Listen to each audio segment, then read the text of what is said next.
A lei harmônica de Kepler diz que os quadrados dos períodos dos planetas, o tempo para eles completarem uma órbita, são proporcionais aos cubos, a terceira potência de suas distâncias médias do Sol. Então, quanto mais longe um planeta está do Sol, mais lentamente ele se move, mas de acordo com uma precisa lei matemática. Kepler foi a primeira pessoa na história da espécie humana a entender correta e quantitativamente como os planetas se movem, como o sistema solar funciona.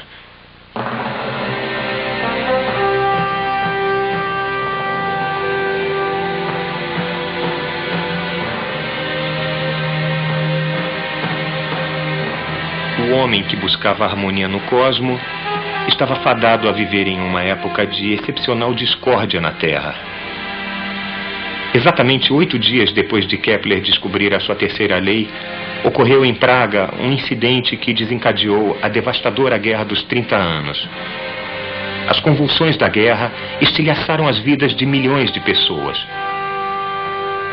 Kepler perdeu a esposa e o filho pequeno para uma epidemia espalhada pelos soldados. O seu protetor real fora deposto e ele foi excomungado da Igreja Luterana por sua independência intransigente em questões de crença. Ele era um refugiado de novo. O conflito, retratado pelos dois lados como uma guerra santa, era mais uma exploração do fanatismo religioso pelos que tinham fome de terra e poder.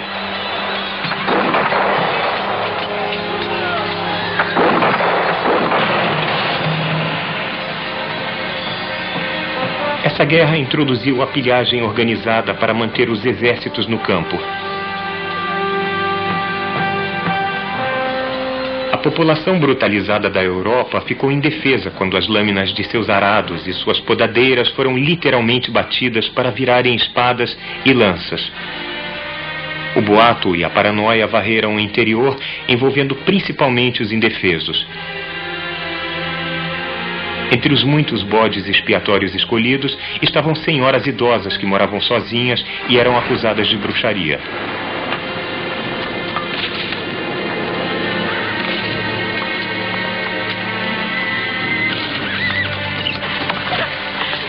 A mãe de Kepler foi levada no meio da noite em um baú de roupas sujas. Kepler levou 6 anos de esforços incessantes para salvar a vida de sua mãe.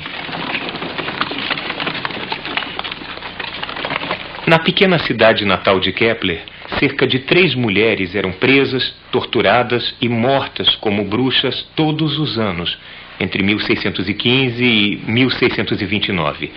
E Catarina Kepler era uma velha rabugenta. Ela se engajou em disputas que irritaram a nobreza local e vendia drogas. O pobre Kepler achou que ele próprio tinha contribuído inadvertidamente para a prisão da mãe. Isso surgiu porque ele tinha escrito um dos primeiros trabalhos de ficção científica. A intenção era explicar e popularizar a ciência. E o trabalho se chamava Somnium, o sonho.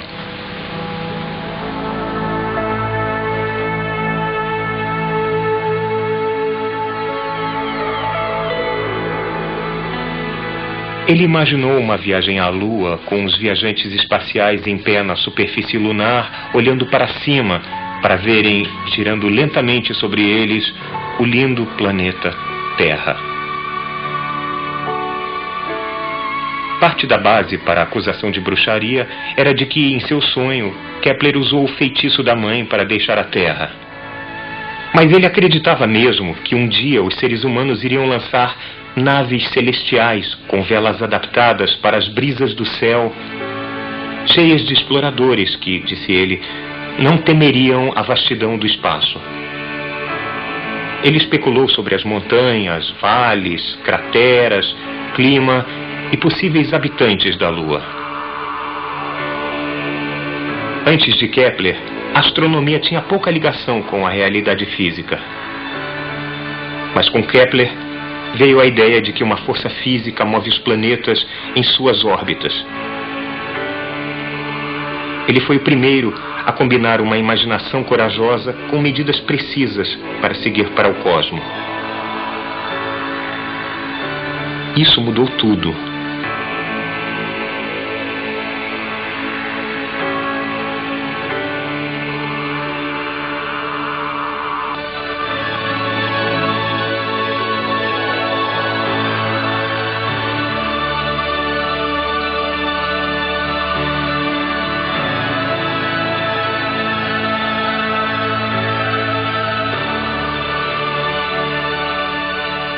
Essa fusão de fatos com sonhos abriu o caminho para as estrelas.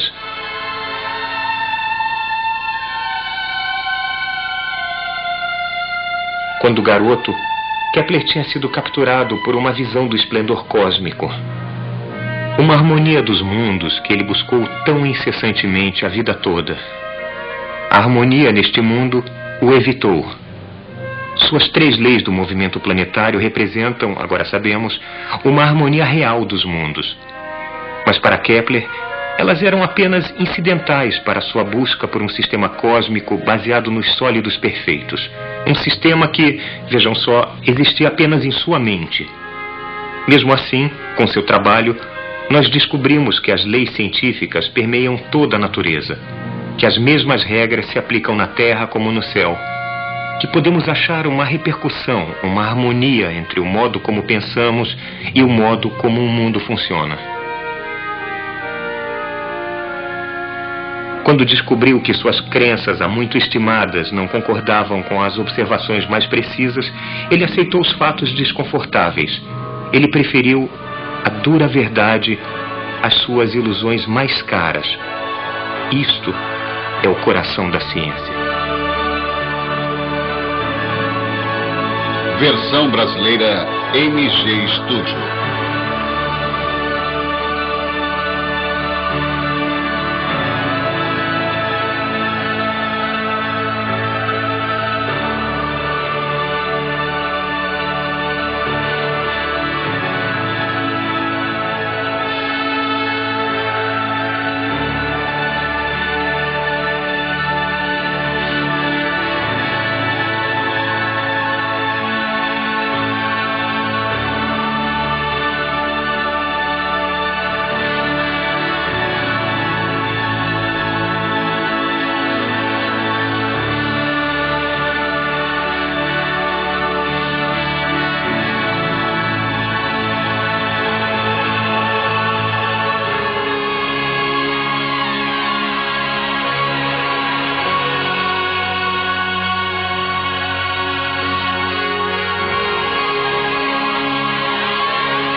Vamos agora às nossas dicas pedagógicas de hoje. Somos feitos de material estelar. O cosmos está dentro de nós. Com essas frases, Carl Sagan sugere que cada um de nós é um pequeno universo.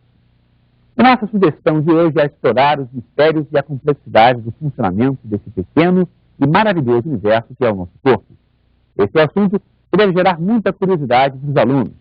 Deve provocar perguntas como: de onde viemos? Para onde vamos?